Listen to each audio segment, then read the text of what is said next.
지난 주간 중에 저와 제 아내의 결혼 기념일이 있었습니다. 26년을 살았지만 여전히 그날을 맞으며 제 가슴이 떨리는 걸 보니까 제가 아내를 많이 사랑하는가 보다 하는 그런 생각을 하게 됩니다. 여러분, 이러한 사랑의 결실은 요즘 프로포즈라고 하는 것을 통해 이루어지지요. 여러분들은 어떤 프로포즈를 하거나 받으셨는지요? 종합병원 전문의 경우에는 이렇게 프로포즈를 한답니다. 날 만날 때 예약을 하지 않아도 되는 유일한 사람이 당신이었으면 좋겠어 라고 말한다는 거예요. 정치가들이라면 아마 이런 프로포즈를 하지 않을까. 당신에게만큼은 내가 절대 거짓말을 하지 않겠다고 맹세하겠어. 아마 정치가들이 너무 거짓말을 일삼으니까 그래도 유일하게 거짓말하지 않을 그런 배우자에게만큼은 거짓말하지 않는 사람이어야 하지 않겠나, 그런 생각에서 하는 말일 거라 봅니다. 형사라고 하면 내 심장을 훔쳐간 죄로 당신을 체포합니다 라고 프로포즈를 할 거라는 거예요. 직업에 따라 이렇게 다른 프로포즈가 있을 거라는 거죠. 요즘에 이제 인기 직종 중 하나인 공무원 같은 경우에는 안정적인 생활을 원한다면 나와 결혼해 주세요 라고 말할 수 있다는 거예요. 홈쇼핑 잘 아시죠? 홈쇼핑 호스트 같은 경우에 그들이 즐겨 쓰는 멘트에 따라서, 자, 시간이 얼마 남지 않았습니다. 나랑 결혼하려거든 지금 말씀해 주세요 라고 말할 수 있다는 겁니다. 저 같은 목사라고 하면 어떤 게 최선의 프로포즈일까요? 주님의 뜻입니다. 아마 이러면서 압력을 넣을 수 있지 않을까. 물론 저는 그러진 않았습니다. 저는 제 아내에게 프로포즈 할 때 내가 목회의 길을 갈 거니까, 그러니까 그 길이 편하고 좋은 길이 되지 않을 거다. 또 뭐 다른 사람들처럼 뭐 손에 물 한 방울 안 묻히게 해주겠다. 저는 그런 감언이설을 하지 않았어요. 힘들고 어려운 나와 함께하는 미래, 그 미래를 나를 사랑하는 마음 하나 가지고 나와 함께할 수 있다면 나와 함께해 주세요 라면서 우리 아내를 저의 아내로 맞았었던 그런 기억이 납니다. 이렇게 사랑을 호소하고 결혼하는 남녀가 안타깝게도 많이 갈라서는 시대를 살고 있습니다. 그 갈라서게 되는 가장 큰 이유는 뭐겠습니까? 여러분이 잘 아는 대로 바로 상대방의 부정입니다. 상대방이 나의 질투를 자극하고도 남을 만한 부정한 일을 자행했을 때 우리는 도저히 용서가 되지 않는 거예요. 만일 한 여인이 방에 들어갔는데 그때 남편이 다른 여인과 포옹을 하고 있는 장면을 만났어요. 그런데 흥분하는 그 아내를 향해 남편이 이렇게 말하더랍니다. 여보, 잠깐만 기다려. 오해하지 마라. 내가 지금 무엇을 하는지 말해줄게. 이 여인은 너무 아름다워서 마치 당신을 보는 것 같아. 그래서 내가 이 여인을 안고 당신 생각을 하고 있는 거야. 어떻습니까, 여러분? 용서가 되지요? 그래요? 미치지 않고서야 용서가 안 되겠죠. 제 아내를 포함해서 대부분의 모든 여인들이 미친놈 XX 하고 있네. 아마 그러면서 그 남편을 뿌리칠 거예요. 여러분, 마찬가지로 만일 우리가 어떤 우상을 숭배하면서 주님, 제가 이 우상을 보면 주님 생각나기 때문에 숭배하고 있는 거예요. 사실 제 마음은 당신을 진정으로 숭배하는 거예요 라고 말한다면 하나님이 그렇구나 라고 생각하시겠느냐는 거예요. 이번 주간에 추석 명절 연휴가 이어지고 그 중간에 개천절까지 있잖아요. 단군상을 보며 하나님을 생각하고 단군 신화에서 하나님의 은혜를 느끼고 조상 제사상 앞에서 마음으로는 하나님께 절하는 거라 그렇게 되뇌인다고 하면 여러분, 하나님께서 믿어주실까요? 그래, 내가 네 마음 다 안다 라고 용납하실까요? 그렇지 않을 거예요. 오늘 본문 5절에서 하나님은 아주 단호하게 선언하십니다. 네 하나님 여호와는 질투하는 하나님이다. 야, 나도 질투할 줄 알아. 하나님이 지금 그렇게 말씀하고 계시다라고 하는 거예요. 이 사람이 저 사람과 닮았다고, 또 이 의자가 저 의자와 같이 생겼다고, 저기 있는 드럼의 저 북이 그 옆에 있는 북과 비슷하다고 말할 수 있다고 해서 하나님도 그렇게 말할 수 있는 것은 절대 아니에요. 하나님은 하나님 되심을 독점하고 계시다는 사실을 잊지 말아야 돼요. 하나님은 우리에게 풀타임 하나님, 언제 어느 때라도 어디서라도 똑같은 하나님이시지, 우리의 편의에 따라 고용되는 파트타임 하나님도 파출부 하나님도 아니시라는 거예요. 그런데 많은 사람들이 하나님을 파트타임으로 믿어요. 자기의 필요에 따라, 자기의 구호와 선호에 따라, 자기의 기준에 따라 하나님을 이용만 해먹으려고 하는 어리석은 교인들이 오늘 교회 안에 너무 많아요. 목사의 눈에 다 보여요. 저 사람의 하나님은 왜 조각난 하나님일까? 여러분, 피자의 8조각을 내가지고 그 8조각 한 조각만을 하나님이라고 생각하고 먹는 그런 사람들이 너무 많다는 거예요. 하나님은 그런 하나님 아니에요. 마틴 루터는 우상이란 마음을 붙잡고 있는 것이나 의뢰하는 것이다. 하나님 이외에 우리의 마음을 붙잡고 있는 것, 우리가 의뢰하는 그것이 바로 우상이라는 거예요. 하나님보다 더 사랑하는 것, 하나님보다 더 경외하는 것, 하나님보다 더 섬기는 것, 하나님보다 더 가치를 두는 것 있다고 하면 그것이 곧 우상이라는 거예요. 예수님이 하나님을 첫 자리에 두라고 요구하시는 이유는 하나님이 우리의 최고를, 우리의 모든 것을 원하시기 때문이에요.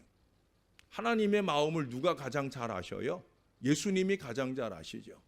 그 예수님이 가르쳐 주셨어요. 마음을 다하고 힘을 다하고 뜻을 다하여 주 너의 하나님을 사랑해라. 이것이 크고 첫째 되는 계명이다. 첫 자리에 하나님을 두라는 거예요. 그럼에도 우리의 삶 속에는 알게 모르게 많은 우상을 세우고 살아가요. 오늘은 말씀을 통해 그 우상들을 내던지는 그런 시간이 되었으면 좋겠어요. 그래서 금번 추석 믿음의 사람답게 지내시는 복된 명절이 되시기를 주님의 이름으로 축원합니다. 첫 번째 우상입니다. 제일 크고 문제되는 우상은 바로 자기 자신이에요. 자기 자신. 어느 집 아이가 엄마와 함께 TV를 보던 중에 성형수술에 대한 얘기가 나왔어요. 아이가 갑자기 뭔가 생각나는 게 있는지 엄마에게 말했어요. 엄마, 10개월 동안 뼈 빠지게 고생해서 낳은 자식이 저렇게 못생기면 참 얼마나 속상할까 라고 말하더라는 거예요. 그러자 엄마가 아이의 얼굴을 물끄러미 쳐다보더니 그렇게 말하더랍니다. 이제야 내 마음을 알겠냐? 라고 말하더라는 거예요. 근데 그 아이가 과연 그 말이 자기를 향한 말이라고 생각을 할까요? 엄마가 날 낳아놨는데 그래 놓고 엄마가 나에게 이 말을 한 것일까라고 생각하지 않을 수 있을 거예요. 왜? 자기 얘기 아니었으면 좋겠으니까. 어쩌면 그게 우리들 대부분의 마음일 거예요. 나는 아니야. 나는 내 자신이 우상 아니야 라고 생각하면서 이 말씀을 부정하려고 하는 분들이 대부분일 거예요. 여러분에게 있어서 하나님을 온전히 예배하지 못하게 하는 가장 큰 장애물이 뭐라고 생각하셔요?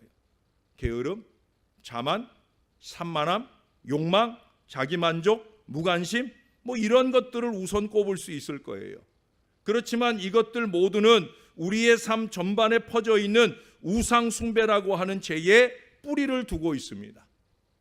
존 칼뱅은 우리의 마음은 우상을 만들어내는 공장과 같아서 계속해서 우리의 관심과 사랑의 대상이 되는 새로운 것을 만들어낸다라고 말했어요. 우리 마음이 우상을 만들어내는 공장과 같다. 참 무섭고 두려운 말씀이 아닐 수 없어요. 어떤 특정한 사람이나 상황, 소유, 사고방식, 감정, 선호도 이런 것들이 우리가 어떤 다른 것보다도 중요하게 생각하는 모든 것, 그것들이 다 우상이 될 수 있다는 거예요. 그것들은 우리의 삶에 교묘하게 그리고 넓게 펴져 있으며 강력한 영향력을 우리 자신에게 나타내고 있다라고 하는 거예요. 문제는 우리가 그것에 자기도 모르는 사이 상당히 집착하고 있다는 사실이에요. 그리고 자신의 그 선택과 집착이 최선이라고 생각하는 어리석은 고집에 매여 있다는 거예요. 무엇보다 우리가 소속된 예배에서 대적해야 할 우상이 과연 어떤 것일까? 다른 사람들의 인정, 사람들로부터 받는 박수의 우상이 아마 첫 번째가 아닐까? 사람들이 나에 대해서 어떻게 생각할까? 저 같은 목사의 경우에는 사람들이 내 설교를 과연 좋다 하겠나? 이 생각이 머무는 순간 나는 지금 우상에 사로잡혀 있는 거예요. 또 여러분 중 누가 왜 목사님이 나를 격려해 주지 않으실까? 사람들은 나의 헌신을 귀하게 여길까? 이런 종류의 질문이 우리의 마음속에 있다고 하는 순간 바로 우리가 우상이 우리의 마음에 있다라고 하는 거예요. 그것도 내가 그 우상 자체가 되고 있다는 사실이에요. 하나님 우리의 마음에 신실함과 사랑을 놓고 다른 어떤 것과 경쟁하기를 원치 않으셔요. 무엇보다 우리 자신과 경쟁하기를 더더욱더 원치 않아요. 그런데 우리는 어리석게 바로 하나님과 스스로 경쟁하려 합니다. 내 기준이, 내 생각이, 내 자랑이, 내 가치가 이 하나님보다 더 우위에 있으려고 하는 어리석음이 꿈틀꿈틀 일어나요. 하나님 앞에 늘 무릎 꿇는 저도 깜짝 놀라서 그렇게 하나님께 송구한 마음을 드릴 때가 부지기수예요. 너나 어느 누구도 자신할 수 없다는 거예요. 그것은 그 자체의 문제보다도 하나님의 뜻에 무관하게 나의 어리석은 선호에 따라 결정될 것일 가능성이 높기 때문에 그래요. 내가 나를 주장하고 내 생각이 내 삶 전부를 주장하는 그 삶의 습관만큼 철저한 자기 우상이 없어요. 그 우상에 우리가 빠져 살고 있어요. 하나님을 믿고 하나님을 경외하는 사람에게서 자기 멋대로 살아가는 것을 볼 때 그것도 아주 중요한 신앙적인 선택을 자기 멋대로 자기 구미대로 자기한테 좋은 쪽으로 결정하며 추진할 때, 그래서 하나님이 지워주신 십자가가 아무데나 내팽개쳐져 있을 때 하나님께서는 엄청 무시당하는 기분이실 수밖에 없을 거예요. 너에게 있어서 나는 어떤 존재냐? 라고 주님이 이 아침 저와 여러분에게 물으십니다. 내가 과연 네 주인이 맞냐? 네가 너의 주인이냐? 라고 물으신다는 거예요. 사이비 종교나 그 교주를 떠받드는 사람들이 참으로 어리석다고 비웃겠지요. 여러분, 우리에게도 그런 요소가 있어요. 다만 드러나지 않을 뿐이죠. 아니, 이 재단에서 여러분들을 보면 드러나는 경우들도 많아요. 어리석고 한심한 똥꼬집으로 하나님의 뜻을 무시하고 살아가는 경우를 얼마든지 보고 있다는 거예요. 가슴이 답답합니다. 하나님은 우리의 아버지예요. 우리를 만드신 분이십니다. 그런데 하나님이 나를 만드시도록 온전하게 순종하는 것이 아니라 내가 정한 기준으로 그분을 숭배하고 있다고 하면 그건 믿음 아니에요. 그건 우상입니다. 설사 목사라 할지라도 그 어리석은 우상에서 헤어나오지 못하고 있는 거예요. 하나님뿐 아니라 교회도 마찬가지예요. 내 가치관에 근거해서 만든 신앙, 내 기준으로 만든 교회, 내가 만든 모든 것이 다 우상이 되는 거예요. 이름만 그럴듯하게 신앙적으로 바뀌었을 뿐이지. 올해 총회가 결정한 여러 가지 것 중에 하나가 뭐냐면 교회 안에서 가스펠, 복음이라고 하는 이름을 가지고 가스펠 매직 해가지고 마술을 하잖아요. 교회 학교에서도 하고 제가 전에 섬기던 교회에서도 그런 걸 했어요. 또 저도 한두 가지 간단한 그런 마술로 아이들의 시선을 집중시키고 설교를 했던 적이 있어요. 근본 총회는 그 마술은 주술적인 거니까, 사람을 속이는 거니까 교회 안에서는 해서는 안 된다라고 하는 결정을 했어요. 그러나 우리는 거기에다가 기독교 마술연합회라든지 또는 아까 얘기한 대로 가스펠 매직이라든지 그럴듯한 이름을 붙여서 그래서 기독교화 하려고 하는 경우들이 있다는 거예요. 하나님을 부르기 때문에 우상이 아니라고 생각할지 모르지만 같은 이름이라 하더라도 그 개념이 하나님이 주체가 아니고 내가 주체가 된다고 하면 그것은 우상이 되는 거죠. 왜 기복신앙이 등장합니까? 내 유익을 만족시키기 위해서 하나님을 이용해 먹기 때문에 기복신앙이라고 하는 거 아니에요? 이 얼마나 비참한 일입니까? 그런데 죄의식을 갖기는커녕 오히려 당연하게 생각하고 있다는 거예요. 외양만 좋으면 다 괜찮다고 생각하는 거예요. 하나님, 교회, 선교, 복음, 예배까지도 우리에게 선한 이미지로 다가오고 있기 때문에 내용이 어떻든지 그 좋은 것이라고 생각하고 있다는 거죠. 그리고 그렇지 않은 것은 이름만으로도 나쁘다 판단하는 거예요. 그러나 여러분, 이름보다 그 속에 숨어있는 함축되어 있는 개념, 마음, 이것이 더 중요한 거예요. 그 개념을 내가 만들었고 내가 중심이 되고 내 기준에 따른 것일 때, 그래서 내가 주체가 되면 그것은 모두 우상인 거예요. 마태복음 23장에서 예수님께서 회칠한 무덤이라고 그렇게 신랄하게 비판하신 외식이나 율법주의가 바로 그런 자기 우상의 문제를 말하고 있는 거예요. 특히도 자기는 안 하면서 남에게는 짐 지우는 그 파렴치를 예수님께서 7번에 걸쳐서 가장 혐오하셨던 것을 우리는 잊지 말아야 돼요. 특별히 말씀을 들고 앞장서는 목사는 잊지 말아야 되는 거예요. 지는 하지 않으면서 남에게 짐 지우는 목사 되지 않기를 위해 저는 그래서 하나님 앞에 무릎을 꿇어요. 내가 앞장서 행하며 내가 교인들에게 말해야 되는 거죠. 그래서 우상 중에 으뜸우상은 자기 자신이 될 수 있다는 사실을 알고 우리가 늘 겸손히 행할 수 있어야 된다는 거예요. 이 자기 우상의 뿌리는 바로 교만에 있기 때문에 하나님께서 가장 싫어하시는 그 교만의 범죄를 저지르지 않도록 더 겸손히 나의 기준을 던져버리고 하나님의 기준 앞에 무릎 꿇을 수 있는 저와 여러분이 되어야 할 것입니다. 그 다음 두 번째 우상은 육신입니다. 육신. 사단이 가장 교묘하게 우리에게 들이대는 우상이 바로 이 육신이에요. 예수님께도 그런 적이 있죠.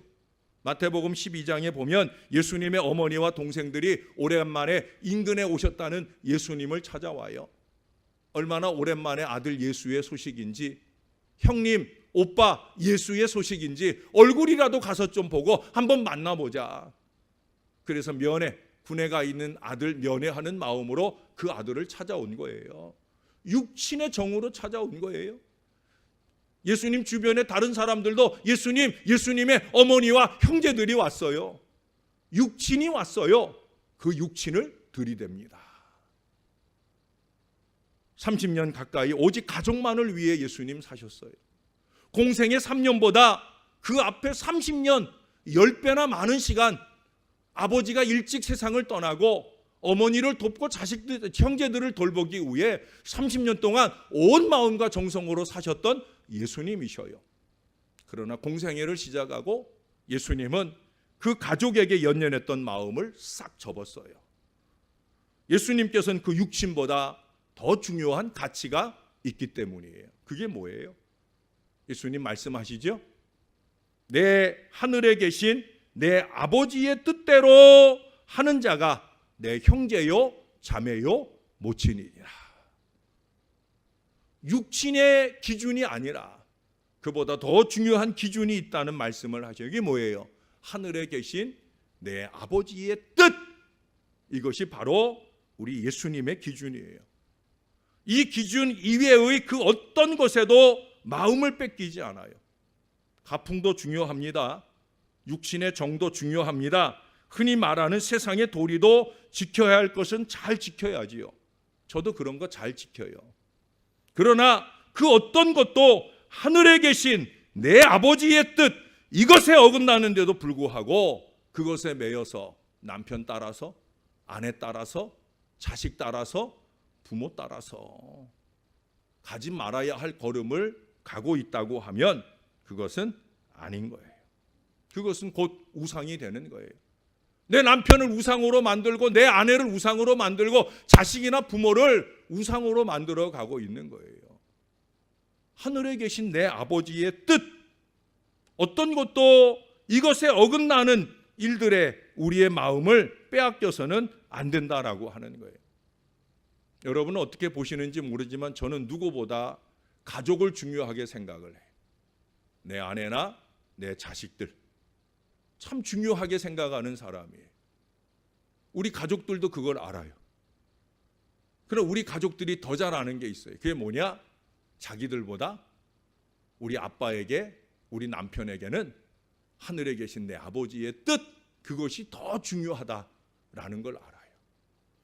지난 목요일이 우리 결혼 기념일이었지만 그날 저녁에 가평으로 신방을 가야 하는 걸음에 저는 기꺼이 가요. 우리 아내도 한마디 불평 없이 따라갑니다. 제 아내도 여잔데 오붓한 저녁을 생각하지 않았겠어요? 그러나 교인들의 필요에 함께 가고자 하는 목사가, 또 그 목사를 따라가는 아내의 걸음이 하늘에 계신 내 아버지의 뜻이라고 하는 기준 앞에 언제나 무너지는 거예요. 여러분, 북이스라엘이나 남유다가 모두 이 우상숭배로 망했잖아요. 그 우상숭배 이면에 바로 이 육신 우상이 있는 거예요. 북이스라엘의 우상숭배는 두로와 시돈의 엣바알 제사장의 딸 이세벨이 아합의 아내로 들어오면서 전성기를 맞죠. 아합의 아내 이세벨이 아합에게 시집 오면서 조망만한 작은 밀고 우상 하나 들고 왔어요. 그것이 아스다롯으로 또는 바알로 그 우상들이 점점 커지면서 이스라엘 전체가 우상으로 가득 차게 되면서 나라를 망치게 되는 거예요. 왜 그래요? 그 조그마한 우상 덩어리 하나보다 더 중요한 게 뭐예요?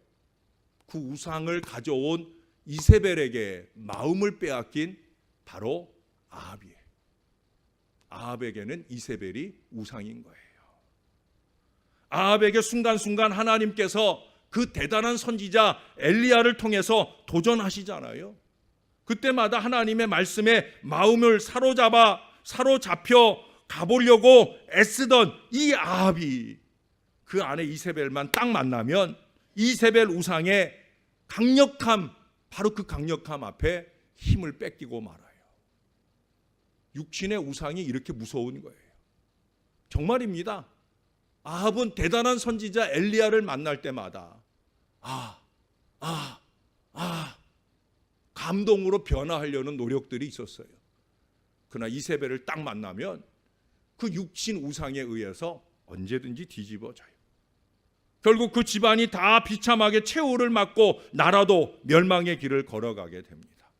무서운 거예요. 아내가 남편을 망치고 남편이 아내를 망치고 가족들이 그렇게 함께 망해가는 거예요. 남유다도 마찬가지예요. 이 이세벨의 딸이 남유다 여호사밧의 며느리로 들어갑니다. 이 여인이 또한 남유다를 망쳐놓는 거예요. 하찮은 겁니다. 그러나 이게 육친이라고 하는 허울을 쓰고 달려들면 철없는 단순한 남자들 다 넘어갑니다. 신앙을 가지고도 제사 등을 여전히 고집하시는 분들도 사실은 이 육신 우상에 매여 있는 거예요. 겉으로는 민족문화 어쩌고 하지만 그냥 허울일 뿐이지, 굳이 제사 등의 우상 숭배 형식이 아니어도 얼마든지 조상을 기리고 그들이 있어 우리가 있게 하신 하나님께 감사하는 시간을 얼마든지 가질 수 있는 거예요. 단군상 문제도 마찬가지입니다. 개천절 경축도 마찬가지예요. 이게 겉으로는 단순히 우리 민족 최초의 민족 국가를 기념한다 하는 의미로 국경일로까지 제정돼 있지만, 저는 개천절을 국경일로 남겨두고 한글날을 국경일이 안 되게 하는 이런 것들은 좀 문제라고 생각을 해요. 그 이면에는 개천, 즉 하늘이 열리고 우리의 성육신과 비슷한 신화를 바탕으로 한 민족 종교의 종교 행위를 기반으로 하고 있다는 사실이에요. 실제 사법부에서도 당군 숭배는 종교성이 있다라고 하는 판결을 내린 적이 있어요. 국가적 차원의 상징성이나 민족 운운하니까 우리가 솔깃한 거지 정신을 바짝 차려야 됩니다. 하늘 하나님 뜻을 철저히 거스르는 우상 숭배예요. 아직도 초등학교나 공공장소에 이 당군상, 남아있는 당군상 그거 다 없애야 돼요. 또 당군상 건립을 추진하는 이 나라를 망칠 이 불온한 세력들에 대하여 우리는 단호한 반대의 태도를 가져야 된다는 거예요. 세 번째 우상, 그것은 세상에서 소중히 여기는 것이. 요즘에 북한에서조차 건강이 화두라지요. 북한식 무병장수 9가지 공식이 이렇습니다. 아침에 물 마시기, 얼굴과 목 문지르기, 이마와 목 두드리기, 찬물 끼얹기, 손가락으로 종아리 누르기, 허리 굽히기와 치기, 손가락으로 위아래 누르기, 팔다리 펴기 등 북한도 건강을 중요시하고 있다는 거예요. 그래서 건강서적을 집필한 것으로 유명한 평양 남산병원의 유식부 원장은 특별히 이분이 중요하게 강조하는 건강 원칙은 웃음입니다. 그는 그런 얘기를 적었어요. 미소는 즉시 효과를 보는 휴식이고 농담은 높은 효력을 가진 약재이며 큰 웃음은 강장제다 라고 주장을 한다고 그래요. 그런데 재미난 것은 수령동지의 허락이 없이는 웃지 못한다, 그런 얘기를 한다고 합니다. 저는 요즘 이 시대 최고의 우상은 바로 건강지상주의라고 생각을 하는 사람이에요. 건강 중요합니다. 겉으로는 건강을 지켜서 하나님의 영광을 위해 써야지 하면서 건강을 위해 내는 시간이나 투자하는 물질이나 관심에 비해서 우리의 신앙 행위가 턱없이 부족하다라고 하면 그것은 이미 우상입니다. 건강 지키는 노력 중요합니다. 그 육신의 건강을 지키는 노력 이상으로 영적 건강을 지키기 위해 노력하고 있다고 하면 그냥 잘하는 거예요. 그러나 그렇지 않다고 하면 여러분 오해 없이 한번 점검해 보세요. 하나님께 예배나 헌신 또는 신앙 행위를 위해 드리는 시간과 건강을 위해 투자하는 시간의 차이, 또는 날마다 운동은 습관이 되어 있는데 예배는 그렇지 못하다라고 하면 근본 기회에 한번 좀 마음을 새롭게 하셔서 육신만 아니라 우리의 영적인 건강을 위해서도 노력할 수 있기를 바랍니다. 아멘이 적은 거 보니까 기분 나쁘신가 봐요. 그래서 건강 챙기기가 강력한 우상이 되고 있는 거예요. 근본 총회에서 결의한 것 중에 또 하나가 있어요. 그게 뭐냐면 요가를 금지시킬 수 있는 결의를 했어요. 요가는 물론 건강에 좋은 것일 수도 있지만 단순한 운동이 아니거든요. 이게 힌두교 영성을 품은 힌두교 포교의 한 도구로서 요가가 확산되고 있는 거예요. 그래서 그 요가 속에 보면은 단순히 몸의 건강만 추구하지 않고 정신 건강을 추구하잖아요.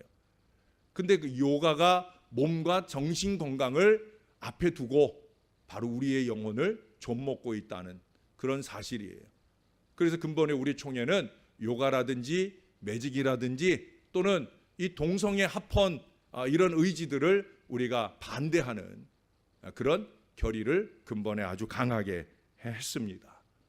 여러분, 건강보다 더 중요한 건 신앙입니다. 그 다음 이 시대 또 하나의 우상이 있다고 하면 그것은 바로 물질일 거예요. 많은 사람들이 이미 필요한 물건들을 웬만큼 다 갖고 있으면서도 다음에 뭘 살지 곰곰이 고민하고 있는 자신을 발견하곤 합니다. 마치 우리는 더 빠른 컴퓨터나 신식 옷장이 있으면 내 삶이 완벽해질 것 같은 어리석은 생각에 집착한다는 거예요. 심지어 홈쇼핑 중독이라고 하는 말이 생길 정도로 물질에 대한 집착이 정도 이상인 사람들이 많이 있다는 거예요. 더 좋은 옷, 더 새로운 옷, 더 새로운 물건, 이런 것들에 우리의 마음을 어리석게 빼앗기고 있어요. 그것은 식탐도 마찬가지입니다. 돈에 대한 집착도 마찬가지예요. 하나님의 질투라는 책에서 빌 가서드 목사님은 40일 동안의 금식 기도를 하고 있었어요. 근데 우연히 잡지를 봤는데 그 잡지의 기사 가운데 코스타리카의 어느 스쿠버 다이빙 강사가 스쿠버 다이빙을 하다가 4.5m 깊이의 물속에, 아주 맑은 물속에서 황금 그 화폐죠. 황금 화폐 무더기를 만났어요. 무려 1,100만 달러, 우리 돈으로 하면 110억 원의 이 엄청난 돈을 손에 쥐게 되었다는 기사를 보았다는 거예요. 근데 이 금식 중이던 목사님의 마음 가운데 왜 그런 게 나한테는 안 띄나 하는 생각이 들어서 깜짝 놀랐다는 거예요. 그래서 그 문제를 놓고 하나님 앞에 기도하는 중에 하나님께서 다행스럽게 그 금식하는 기간 중에 그로 하여금 결단을 내리게 하셨다는 거예요. 돈에 초점을 맞출 것인가 아니면 하나님 나라를 추구할 것인가.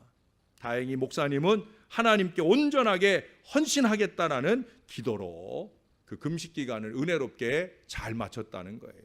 할렐루야. 물질이 아니라는 거죠. 더 재미난 것은 몇 년 후에 자메이카 여행 중에 한 늙은 선원을 만나게 됐는데 마침 그 얘기가 나오게 되었는데 그 선원에게서 그 다이빙 강사 얘기를 전해 듣게 되었어요.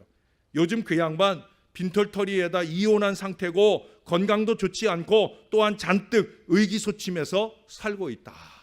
그런 얘기를 듣게 된 거예요. 손에 쥔 물질이 물거품이 된 그런 결과들을 전하게 되어집니다. 하나님이 돈을 질투하시는 데는 다 이유가 있는 거예요. 예수님 자랑보다 돈 자랑이 우선하고 있으면 문제 아닙니까? 하나님은 우리가 믿음의 길에서 탐욕과 돈에 대한 집착이라고 하는 이 가시덤불 속에 빠져드는 것을 결코 원하지 않는다는 거예요.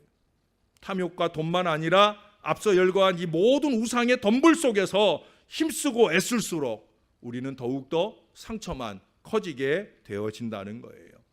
그분은 우리를 그런 슬픔으로부터 지키기 위해서 질투하셔요. 하나님 자신을 위해서 질투하는 하나님이 아니에요. 이 모든 우상들 속에서 망해져가는 우리를 아끼고 사랑하시기 때문에 하시는 질투예요.